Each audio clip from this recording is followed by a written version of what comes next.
अस्सलामुअलैकुम। मेरा नाम है मोहम्मद शादाब और आज मैं एक और वीडियो लेकर हाजिर हुआ हूं। और आज की इस वीडियो में मैं बात करूंगा नक्श के ऊपर, यानी कि तावीज़ के ऊपर मैं बात करूंगा कि हमें किस तरह से पता चलेगा कि किस काम के लिए कौन सा नक्श इस्तेमाल होगा, यानी कि नक्श का इंतखाब हम कैसे करें कि कौन सा नक्श किस काम के लिए इस्तेमाल होगा। अब देखें, बुनियादी नक्श हैं अमलियात के अंदर, ये तीन बुनियादी नक्श हैं: नक्श मुसल्लस, नक्श मुरब्बा और नक्श मुखम्मस। यानी कि नक्श मुसल्लस उस नक्श को कहा जाता है जिसके 9 घर होते हैं, और नक्श मुरब्बा जो 16 घर का नक्श होता है उसको नक्श मुरब्बा कहा जाता है, और नक्श मुखम्मस जो 25 घर का नक्श होता है उसको नक्श मुखम्मस कहा जाता है।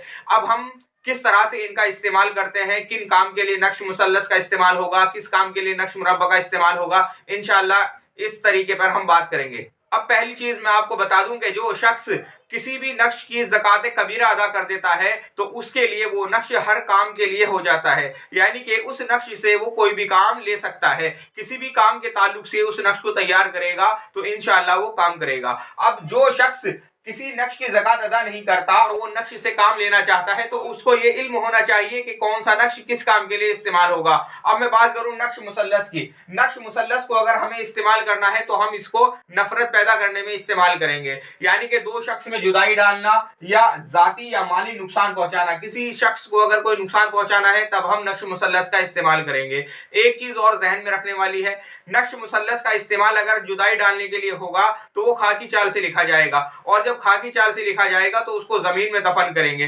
अब कब्रिस्तान में भी उसको दफन कर सकते हैं, शमशान में भी उसको दफन कर सकते हैं। और अगर आतिशी चाल से नक्श मुसल्लस लिखा जाएगा तो वो जलाने में इस्तेमाल होगा, और अगर बादी चाल से उसको लिखा जाएगा तो वो लटकाने पर इस्तेमाल होगा। इसी तरह से अगर आबी चाल से लिखा जाएगा तो उसको पानी में बहाया जाएगा।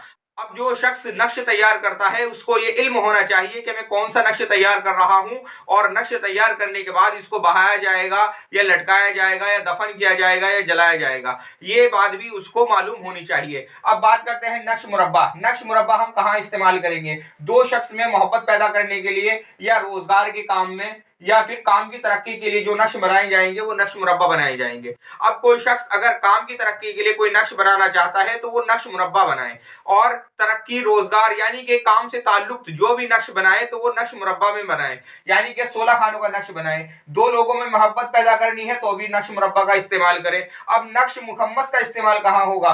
नक्श मुखम्मस का इस्तेमाल वहां होगा, मिसाल के तौर पर दो लोगों में मोहब्बत पैदा करने के लिए हमने नक्श मुरब्बा का इस्तेमाल किया, लेकिन ये नक्श कुछ वक्त के लिए असर रखता है। मिसाल के तौर पर 4 दिन या 8 दिन या 15 दिन, इससे ज्यादा उसके बाद दोबारा से वही कंडीशन हो जाती है। किन्हीं मियां बीवी में मोहब्बत पैदा करने के लिए नक्श मुरब्बा का इस्तेमाल किया, कुछ वक्त के लिए उन दोनों में मोहब्बत रही, फिर कुछ दिन बाद लड़ाई झगड़ा होने लगा। अगर इस तरह का मसला आता है, यानी कि बार बार जहां लड़ाई झगड़ा हो रहा है, तो उसके लिए फिर हम नक्श मुखम्मस का इस्तेमाल करेंगे। मोहब्बत के नक्श मुखम्मस लिखेंगे, तस्खीर के लिए लिखेंगे, हाजिर मतलूब के लिए लिखेंगे, तस्खीर कुलूब के लिए लिखेंगे। अगर किसी शख्स को इस तरह का मसला है कि उसकी बीवी चली गई है या किसी का शौहर चला गया है या किसी का शौहर उसको लेने नहीं आता, तो वो नक्श मुखम्मस तैयार करे। और नक्श मुखम्मस तैयार करने की भी अलग अलग तरीके हैं। इंशाल्लाह आने वाली वीडियो में इसके ऊपर बात करूंगा कि कौन सा नक्श हम तैयार करेंगे। नक्श मुसल्लस अगर तैयार करेंगे तो किस तरह से तैयार करेंगे, और नक्श मुरब्बा किसी खास काम के लिए तैयार करेंगे तो किस तरह से तैयार करेंगे।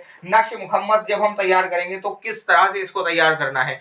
इंशाल्लाह इन नक्श पे आने वाली वीडियो में और तफसील से बात होगी। यहाँ छोटी सी चीजें मैंने आपको बताई हैं। तो जो शख्स भी इन नक्श की ज़कात अदा कर लेता है, ये 3 तरह के नक्श है, तो इंशाल्लाह अमलियात में उसकी मजबूत पकड़ हो जाएगी। आज की इस वीडियो में इतना ही, और किसी ताल्लुक से आपका कोई सवाल है तो आप मेरे व्हाट्सएप नंबर पर मुझसे राब्ता करें या मुझे कमेंट करें। अस्सलामु अलैकुम।